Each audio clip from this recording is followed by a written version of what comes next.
Today we have another new product to test out and install on my Jeep Rubicon 392. We're testing out another product from Novsight.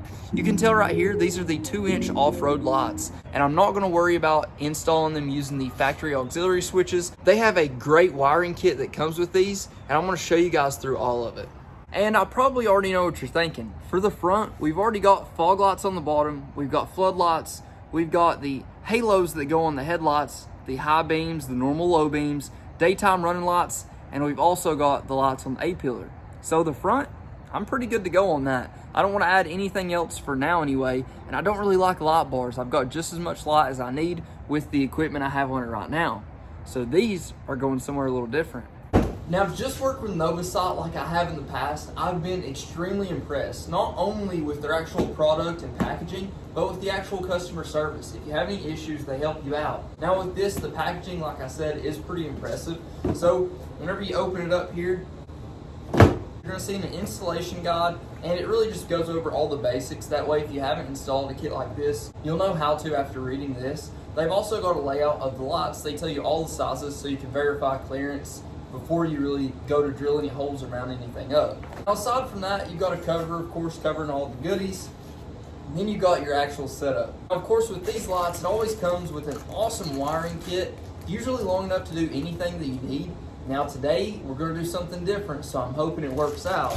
But it also comes with covers. Now these snap-on covers to give you amber lights actually work really well. It's nice that way you can add them on whenever you want to run the amber lights, and you still can run that standard LED light, which I prefer the look of, honestly. Of course, you've got your standard hardware, and then you've actually got the light itself. Now for these lights, they're actually just 2 inches, and it's a little bit different layout than what you would typically see. Now, of course, they have standard covers on them as well, so if you're in a state where you need to cover these up, you can. You have that option. Also, if you're mounting them above your headlights, a lot of states will make you cover them up, so you've got that option to cover them. But for this, you can see it's got 2 individual lights right there. So you can see the actual power output on these. So it is extremely impressive for the size light that it actually is. And of course, you've got the diagram there to show you everything and the size once again. So let's go ahead and find a place on this Rubicon 392 that we can mount them up. And keep in mind, this is going to be somewhere you probably haven't seen them on too many Jeeps.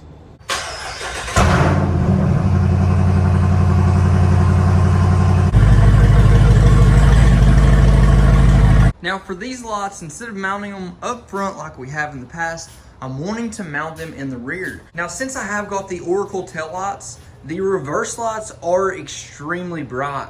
But you can only take advantage of that whenever you have the vehicle in reverse. So if you're not in reverse, which I know a lot of people will say, if you're not in reverse, why do you need to see what's behind you? Well, for me, it gives me a massive advantage just to be able to see all the way around before I even need to throw it into reverse. I'm wanting to find a place to mount these up to where I don't have to tap into the bumper. Where this is the factory bumper, of course, there is the option of using this bolt, but then you can see it would stick out to the side a little bit. I wouldn't like that. There's always the option of drilling and tapping a hole right there. That way we could use it, but I really want to stay away from drilling into the bumper if I can. There's also some options on the bottom here, but that's a little bit too far exposed for me. I don't really want it to be out that far. It doesn't seem like it'd last that long with those meaty tires throwing back all the big rocks. So I started looking under the Jeep, and what I actually found was pretty surprising.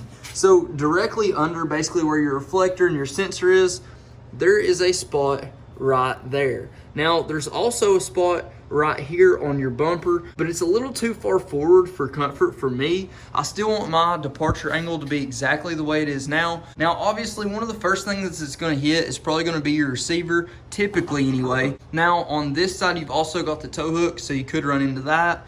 But if you put the light right here, you may run into some issues. So I looked a little bit further behind and found this right here. First of all, I'm gonna go ahead and run the wiring to make sure we can get it all the way back here. Now for the wiring itself, it's pretty simple and straightforward, but I always do recommend to run your wiring first just to make sure you have enough to get wherever you're planning to mount it. The worst thing in the world is to go ahead and drill something out or mount your lights up and then go to run the wire and it just doesn't reach. So to avoid all of that, we're gonna run the wires first. Now their wiring kit is pretty extensive. It comes with just about everything you need. It has a fuse, a relay, as well as a switch, and then all of your fast connectors, so you can literally plug right into your actual light itself. You can see right here, it's a plug and play setup. So you don't have to splice any wires, you don't have to worry about anything other than connecting to ground and your battery. So you really can't beat that.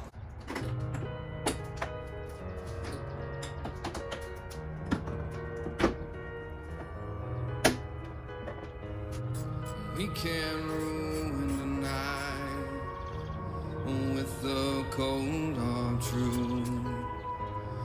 Pieces that used to fit have come loose and unglued. Well, I'm down and getting down, so let all the sparks fly. You give away your... Now, before we do anything else, let's plug in these lights and make sure they actually work before we do all this and then they don't.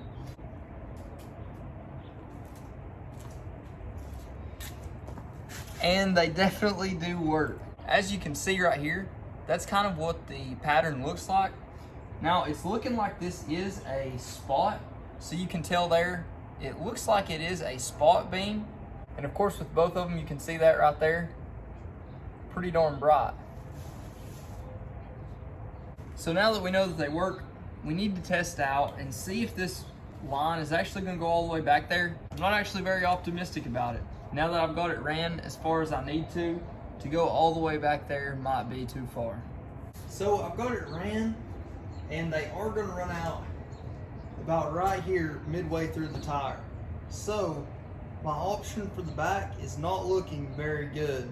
So I actually just reached out to them there at Novsight and I said, hey, I'm trying to install these lights and the wiring just simply isn't long enough to install them on the back. Do you guys have any wire extensions, wiring extensions, something like that? That way I can mount them up there. And sure enough, they do. They're gonna send a kit out here soon. It'll probably take about a day or two for it to actually come in. So for the meantime, since we've already got everything hooked up, instead of just having to tape these lights up, why don't we just mount them to the front? And I'll give away mine.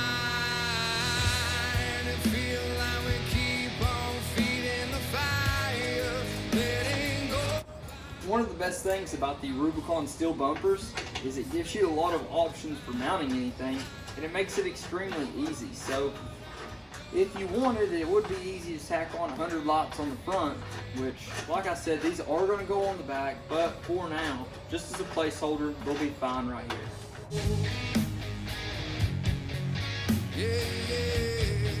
So now that we do have them mounted up front, I went ahead and ran the wires up here. That way I can at least make sure that they're not cockeyed, cross beaming each other, since we are going to run them on the front for a couple days, which I probably won't even drive this thing until the extensions come in, but in the off chance that I do, I want to make sure that it's right. So now that we've got them all installed, I actually put the amber covers on it just to break it up a little bit, make it look not too overwhelming with having that many lights on the front. But what I'm going to do now is actually aim the Jeep at the wall. That way I can make sure these two are going to be level. That way it'll look good going down the street.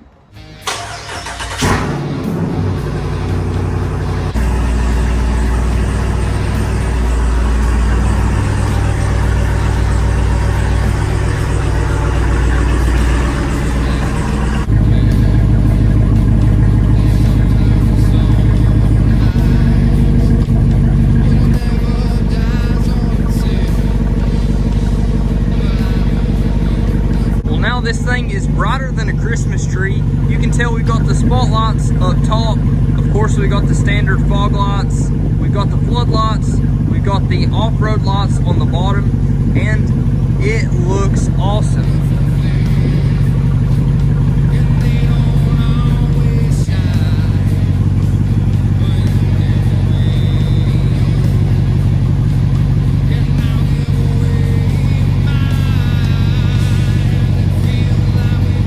Want to get a set of these for yourselves, the link is down in the description below, so go check them out. It's a great price for a great product. But if you haven't already, please like, comment, subscribe. Let me know what you think. Let me know what you want to see next. But until next time, Godspeed.